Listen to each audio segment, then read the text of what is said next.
ये कहानी है द्वेष प्रेरित, लापरवाही से भरी, बिना अधिकार क्षेत्र के कार्रवाई करने की कहानी।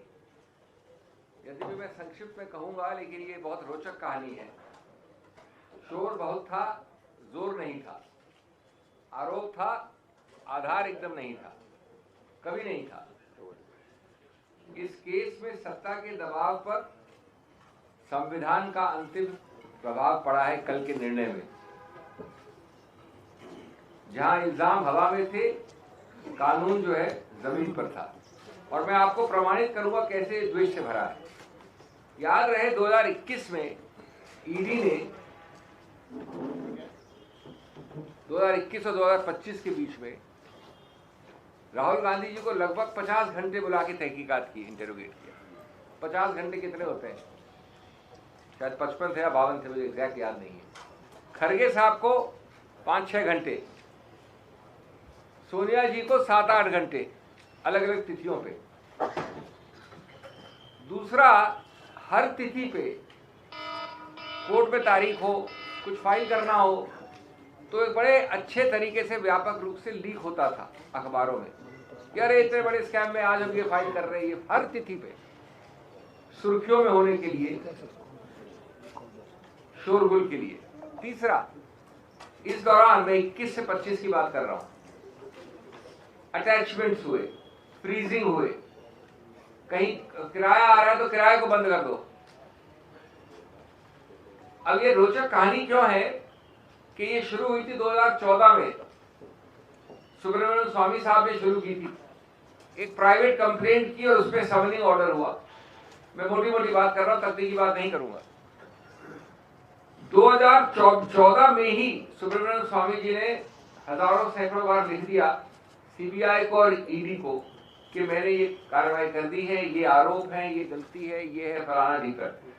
अब रोचक बात सुनिए, 2014 से 21 कितने साल होते हैं? 7 वर्ष तक सीबीआई और ईडी ने लिखित रूप से अपनी फाइल्स में लिखा कि इसमें कोई प्रेडिकेट ऑफेंस नहीं बनता है। ये मैं नहीं कह रहा हूं। अगर आपको शक शुभाव, हम हवा में बात नहीं करते हैं, मैं तथ्यों के आधार पर बात करता हूं। अगर शक शुभाव जो मैं बोल रहा हूं तो पैरा 218 से 233 पढ़ लीजिए निर्णय। ये बहुत महत्वपूर्ण बात है। 2014 से 21 तक फाइल पे, क्योंकि ओपिनियन ली गई, सलाह ली गई। प्रेडिकेट ऑफेंस एफआईआर की एजेंसी होती है सीबीआई, मनी लॉन्ड्रिंग की एजेंसी होती है ईडी। दोनों का संयुक्त सहमति थी, जॉइंट कंसेंसस, ये शब्द इस्तेमाल किया है जज ने 232 पैरा नंबर पे।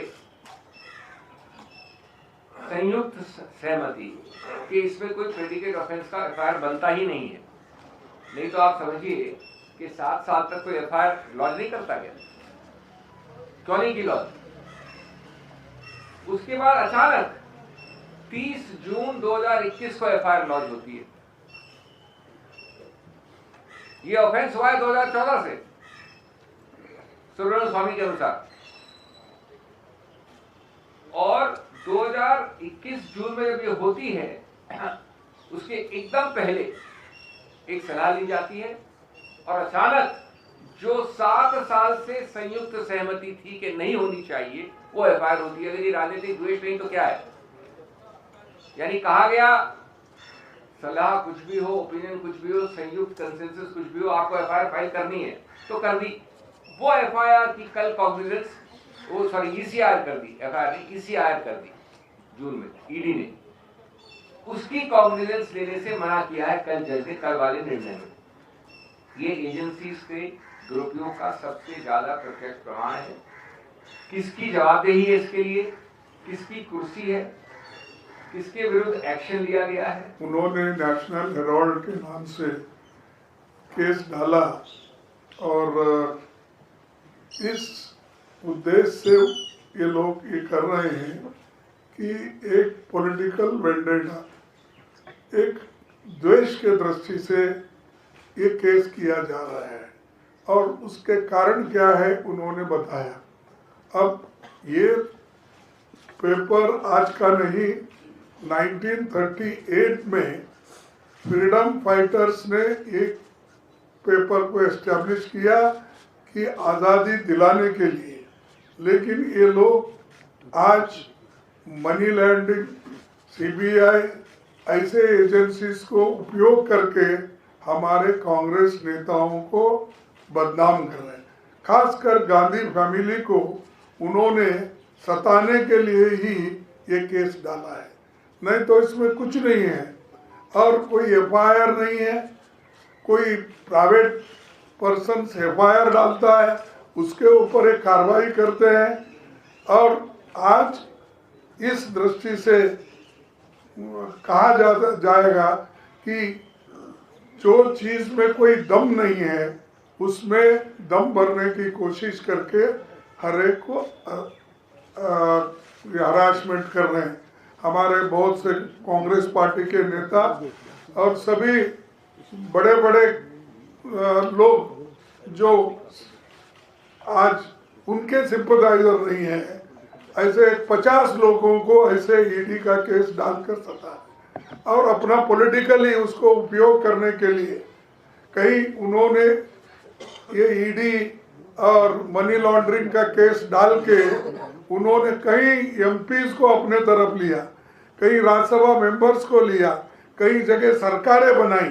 ये सारी चीजें वो किए हैं और आज फैसला न्याय के सत्यमेव जयते हमारा एक ये है स्लोगन, उसके तहत आज ये आया है।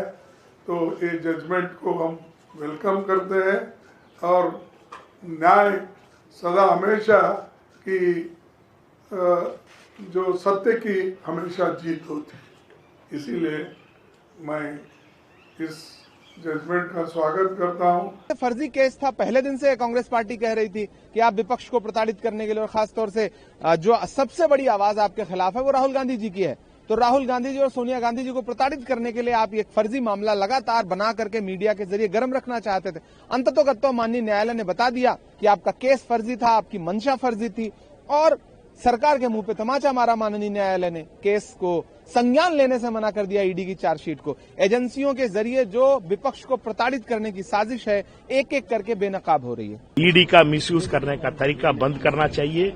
बीजेपी आरएसएस ईडी का एक अपना विंग बना चुकी है। ईडी का ऑफिसर्स उनका प्रचारक जैसे काम कर रहे हैं और इस केस में भी और आज हमारा जीत हुआ है कल, और हमारा ये मानना है कि मीन्स ऐसे तरीका बीजेपी सरकार कंटिन्यू नहीं करना चाहिए। सर, आप लोगों की प्रोटेस्ट के माध्यम से क्या बताना चाह रहे हैं पूरी देश का ईडी का कैसे मिसयूज हो रहा है इस देश में।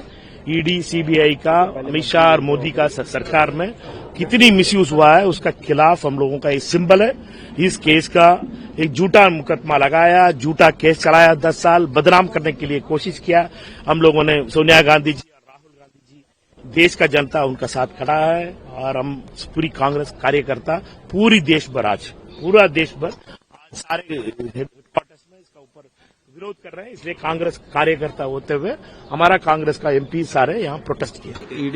ईडी सीबीआई का जिस तरह से राजनीतिक विरोधियों को दबाने के लिए जो इस्तेमाल हो रहा है गलत है। मैं उस न्यायालय का बहुत आभारी हूँ।